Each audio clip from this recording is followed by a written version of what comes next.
లేవగానే లేవగానే వీడి ఎరలేంటి అని ఆలోచిస్తాడు. పదవి ఎరేద్దామా? మన ఎరలు ఏమనుకుంటున్నారు? వానపాములు కాదు సుమా, పదవి. ఏం పదవి ఇస్తే పడిపోతాడు వీడు.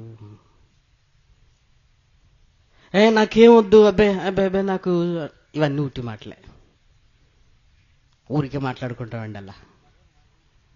పదవులొద్దు మాకు, అబ్బే మమ్మల్ని పిలిచినా పర్వాలేదండి, పిలవకపోయినా పర్వాలేదండి, పాంప్లెంట్లో మా పేరున్నా పర్వాలేదండి, అన్ని ఊరికేనే ప్రియమైన వారలారా. మన లోపల ఏం పెడితే ఎర్ర పెడితే మనం పడతాం వాడికి బాగా తెలుసు.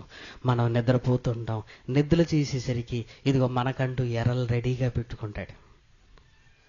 పడవా ఈరోజు, రేపు పడవా, ఎల్లుండి, పోనీ ఎల్లుండి కూడా పడవా, నెక్స్ట్ మంత్ కూడా పడిపోవా, అయితే నెక్స్ట్ మంత్ కూడా పడవా, నెక్స్ట్ ఇయర్. అమ్మో, మనం పడేంత వరకు కూడా లేచేటట్టుగా లేటుపురి మన వారలారా. ఏమీయు పట్టబడకుండా ఒకడు వదిలి లేచిన, నీకు గాలం వేశాడు. ఈ రోజు కాకపోతే రేపు, రేపు కాకపోతే ఎల్లుండి, ఈ వీక్ కాకపోతే నెక్స్ట్ వీక్, ఈ మంత్ కాకపోతే నెక్స్ట్ మంత్ కాకపోతే ఆ పై మంత్, ఈ ఇయర్ కాకపోతే నెక్స్ట్ ఇయర్ కాకపోతే ఇయర్. ఎంత ఓపికందండి వాడికి, ఎంత ఓపికను చూసారా? ఒకడు పడకుండా ఒకడు లేచున, దుష్టుడు లేవట్లేదు. లేదండి నేను పడిపోనండి అంటావా? ఏమంటే 1000కి పడిపోవండి, 0 పెంచితే 10,000 పడిపోవా? 10,000కు పడిపోవండి, 0 పెంచితే ఎంత? 1,00,000కు పడిపోవా? నిజం చెప్పండి. 1,00,000కు పడిపోవండి, 0 పెంచితే 10 లక్షలు. 10 లక్షలకు పడిపోవండి, 0 పెంచితే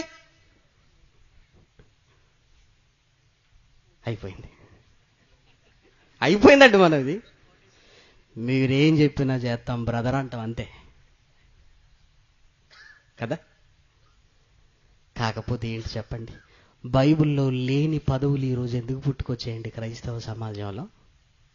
బైబిల్లో లేని పదవులు ఎందుకు పుట్టుకొచ్చాయి? అది ఎరలు కాదా?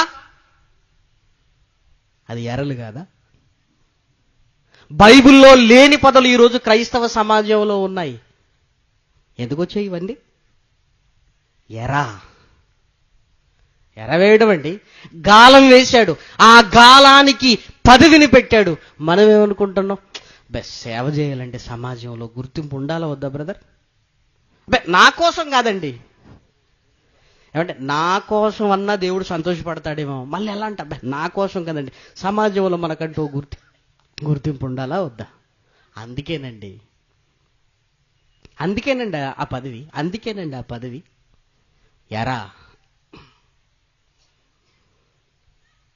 ఎర ప్రియమైన వారలారా. దుష్టుడు ఉరులు ఒగ్గుతున్నాడు. ఆ ఉరులు ఏంటంటే గురువైపుకు మనల్ని ఆలోచింపనివ్వకుండా మన ట్రాక్ మారుస్తున్నాడు.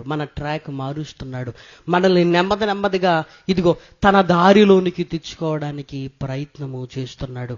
అవి మరణపు ఉరులు ప్రియమైన వారలారా. ఆ ఉరులేంటో బైబిల్ గ్రంథంలో ముందుగా తెలుసుకుంటే, ఆ పరిస్థితులు వచ్చినప్పుడు అమ్మో ఇది ఉరి, ఇవి మరణపు ఊరులు అని మన ఆత్మీయ జీవితంలో పడిపోకుండా ఉండగలిగే ఓ మంచి స్థితి మనకు వస్తుంది ప్రియమైన వారలారా. పడిపోకూడదు ప్రియమైన వారలారా. చిన్నప్పుడు నడక నేర్చుకున్నప్పుడు పడిపోయాం, నేర్చుకున్న తర్వాత ఎప్పుడు పడిపోలేదే.